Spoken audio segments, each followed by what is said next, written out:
kú dédé àsìkò yìí o nínú agboolé Agbeloba ilẹ̀ Oòduà. Orúkọ tèmi ni ọmọọba Lawal Oníkẹ̀kẹ́ Adéwálé Òrìṣàwálé, ìránṣẹ́ Elédùmarè, àrólé Oòduà.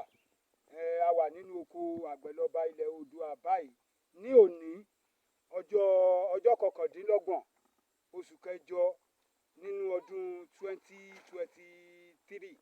So a wá ṣe ìkórè àwọn ẹ̀gẹ́ wa ní ẹlẹ́ẹ̀kejì náà nìyí tí a ó wá ṣe. Ohun tí ó jẹ́ kó di ọjọ́ òní òun ni wípé gbogbo irú àwọn ẹ̀gẹ́ tá a wà lénìí yìí, bí ẹ̀gẹ́ wa ṣe ta tó yìí tí a wá kó dé ọjà tó wá jẹ́ pé iye tí ẹ̀ ń ta ẹ̀gẹ́ òun ni ẹ ó sọ wípé ẹ fẹ́ ta irú ẹ̀gẹ́ tiwa, ẹ̀gẹ́ tó já sí wípé IITA ló ti wá. So TMG 419 òun ni wọ́n ń porúkọ ẹ̀gẹ́ eléyìí. Ó yàtọ̀, ẹ̀yin náà ẹ wò wọ́n bí wọ́n ṣe rí.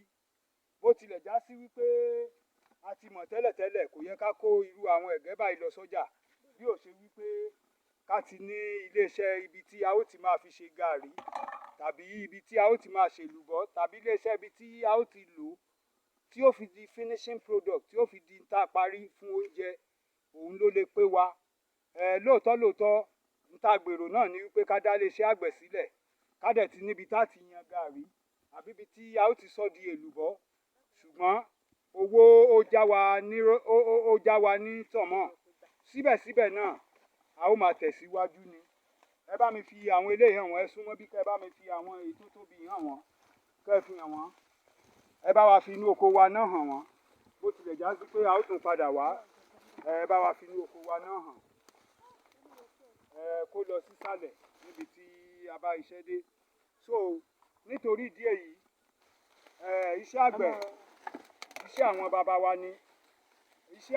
wa ni, so a gbúdọ̀ gbìyànjú ká roko mọ́ iṣẹ́ àgbẹ̀, ká dẹ̀ mú iṣẹ́ àgbẹ̀ lọ́kùnkúndùn.